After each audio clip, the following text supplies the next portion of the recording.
The Ghost's Last Laugh by Ellen Ludwell.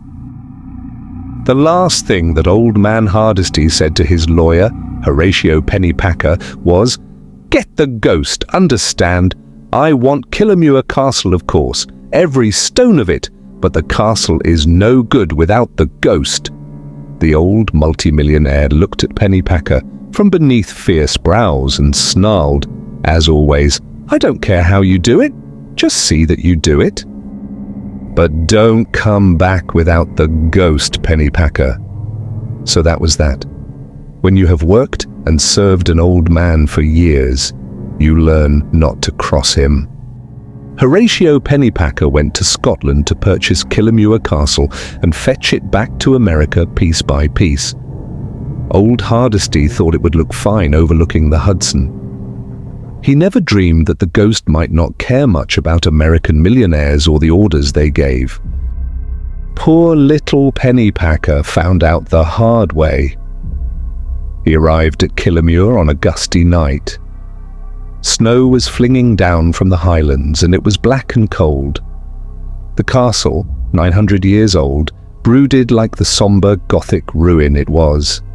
His telegram had been delayed for some reason, and Mr. Pennypacker found no one to receive him but an ancient gilly who looked as though he might have been the original owner. But he was friendly enough. He took Mr. Pennypacker to a great fire, roaring in a fireplace as long as a freight car, and gave him a hot drink. Before long, they were great friends, and it was about then that Mr. Pennypacker began to suspect that his task would not be so easy. The old man was named Ben. As soon as Mr. Pennypacker mentioned the ghost, Ben said, "You'll have a job there, Mun. I dinna think you'll find it easy." The Campbells were always home-loving folk. "The castle ye can take down and put up again in America, if yon millionaire is foolish enough to spend the pounds, but you'll find Red Campbell a different matter." Mr. Pennypacker was thunderstruck.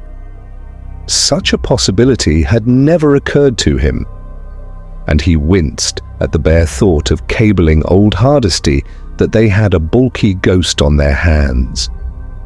He knew that Hardesty's heart was set on that ghost. "But how can that be?" he asked the gilly. "I should think a ghost would have to go wherever his or her house goes. The castle in this case. Don't they have to live somewhere?"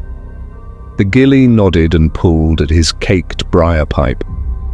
"Most do," he agreed. "But I tell ye that Red Campbell is none of your ordinary ghosts."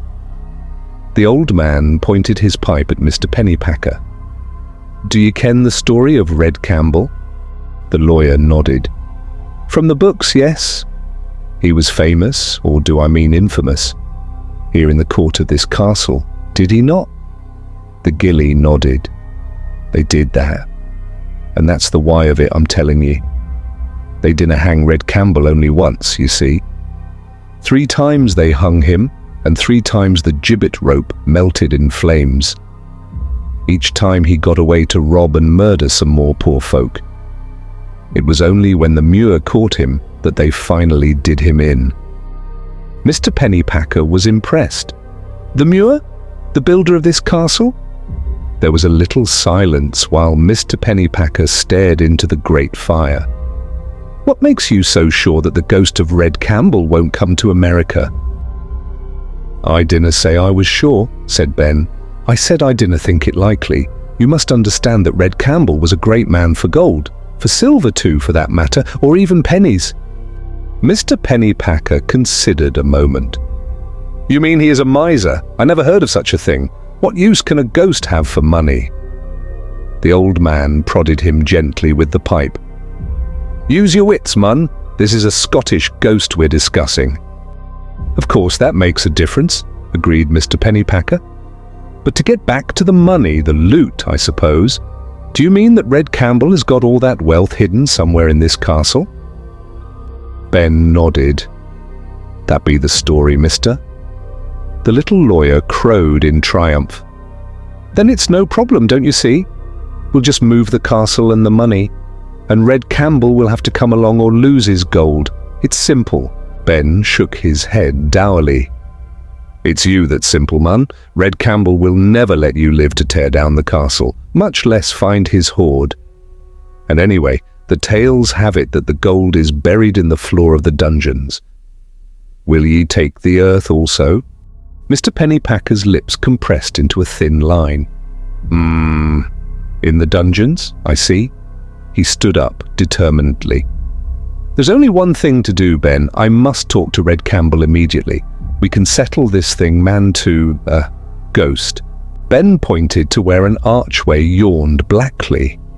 Through there, and you'll find a stair leading down to the dungeons, and you'll forgive an old mun for not going with ye. It's on these stormy nights that Red looks his worst. 10 minutes later, Mr. Pennypacker knew what old Ben meant. He had come down a long way into the dank and bat-infested dungeons beneath the castle. His only light was a flickering candle. He turned, and there he was, Red Campbell. It was even worse than old Ben had intimated. Red Campbell was a huge man. He wore rusty armor and carried a great claymore that dripped blood on the dank stones. His eyes were pinpoints of red flame in a flat and bearded face. There was the smell of brimstone about him. But worst of all was his voice. When he spoke, it was like a great wolf howling through the dungeons. He howled now at Mr. Pennypacker. You'll have no bargain out of me. I stay in Killamuir. He pointed the claymore at the little lawyer, and blood dripped in a steady stream. And my gold stays with me, Red Campbell howled. He took a step toward the lawyer and blew brimstone at him. Do you go now and tell your master? For a moment, Mr. Pennypacker was on the verge of flight. Then he remembered old Hardesty's wrath and stood his ground. Red Campbell was terrible, but Mr. Pennypacker's boss was worse. And in that moment, inspiration came to him. If it's money you're after, he told the ghost, then maybe we can do business yet. At the look of interest on Red's face, he hurried on. I can sign you to a contract. We guarantee not to disturb your gold, and in return, we'll pay you a salary. Anything you want. The little red eyes of the ghost narrowed. And what's your idea of reasonable? Mr. Pennypacker felt elation steal through him. His boss would be willing to go high for a ghost as horrible as Red Campbell.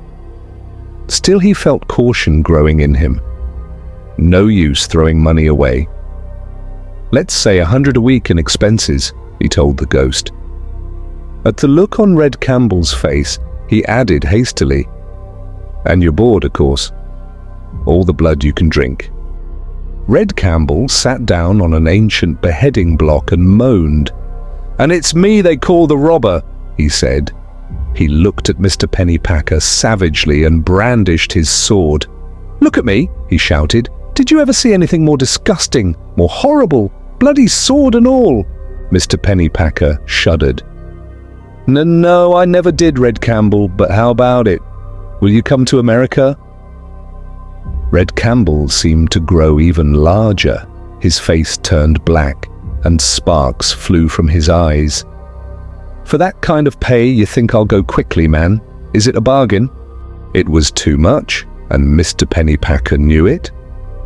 Even his boss would not pay that much as badly as he wanted the ghost. He was about to admit defeat when another inspiration came to him. It was a blind leap in the dark, a guess, but it might just work. Mr. Pennypacker turned on his heel. All right, he said coldly. Stay here and rot, Red Campbell, but you're not fooling anyone, because I know that you haven't got any treasure. Mr. Pennypacker turned on his heel. All right, he said coldly. Stay here and rot, Red Campbell, but you're not fooling anyone, because I know that you haven't got any treasure. Red Campbell's face twisted with rage, but Mr. Pennypacker held his ground. You can bark and howl all you want, but if you have no gold, then what are you worth? He knew that he had won. Red Campbell sank to the floor, moaning softly to himself. Tears fell from his eyes and splashed on the stones. He was a beaten ghost. "All right," he quavered. "Give me your paper and I'll sign and curse the day I ever saw you." Mr. Pennypacker whipped a contract from his pocket. "Sign right here," he commanded. "No, use the ink, not that blood on your sword. I want to be sure this will stand up in court." The end.